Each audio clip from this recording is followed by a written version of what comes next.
المنتخب الوطني التونسي في لو سكاوت. لو سكاوت. تفضل سيدي احمد. مرحبا. اول حاجه ساعه قبل ما نبداو نحكيو على الملاعبيه باش نحكيو عليهم الزوز اليوم اكتشافات كالعاده مره اخرى لي طالون تونيزيان تثبت كوني فريمون قاعده تخدم في خدمه كبيره برشا برشا برشا. تحيه لهم. كان نتذكروا في الحلقه الثانيه لهنا في لو سكاوت مع لي طالون تونيزيان كنا حكينا على ملاعبي اسمه ياسين شبيل ميليو تيران من مواليد 2007 يلعب في فولسبورغ. تم دعوته الاسبوع هذا لمنتخب الاواسط المنتخب الوطني التونسي الاواسط اللي دربوا تقريبا انيس بوسعيدي ولا ناتيف 2006 ولا ولد البلاتو هذا زاد انيس كيف بالله. وهذا مهم جدا بالله وانت تحكي سامحني يا احمد عليك.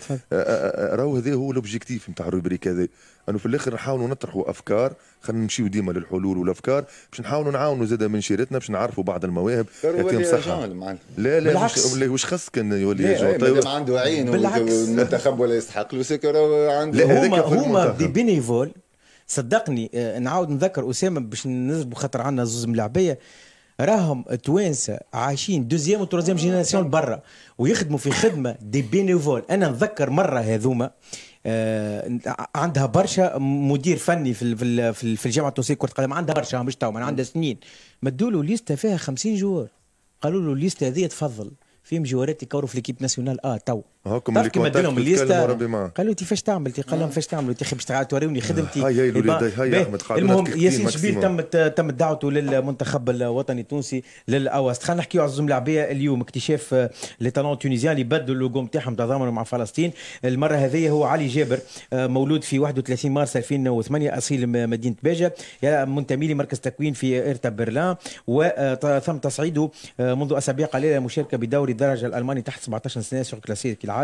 يلعب اكسيال يمتاز بطوله 193 عنده سرعه وبراعه في افتكاك الكره والراسيات وقدرته على المراوغه والخروج السلس بالكره. الموسم هذا يلعب 3 مباريات مع فريق اقل من 17 سنه ومع فريق تحت 16 سنه في 6 مناسبات. تم دعوته الاسبوع هذا لتقمص زي المنتخب الالماني تحت 16 سنه. علاش؟ هم عندهم ماتش مع تركيا. علاش؟ خاطر احنا في تونس مازال ما عندناش ايكيب ناسيونال 2008.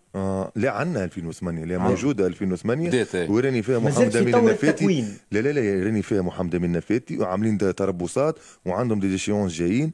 دونك الدعوه مفتوحه علي ماذا بينا كان يجي فيها باش نصلح المعلومه صح. اي فوالا ثم منتخب 2008 حسب ما قالوا لي طالون تونيزيان ولكن مازال في اطار التكوين ولم يتم حتى الان دعوه لاعبين للخارج. فوالا هذا موضوع حتى ملاعبي من الخارج ما سامحنا سي محمد امين النفاتي. لا يسامحوك اللي يسمعوا فيك كيف مش مشكل فقط لي تصحيح المعلومه. الملاعب الثاني هو حارس مرمى اسحاق زنتور يلعب مواليد 2008 اصيل مدينه مساكن.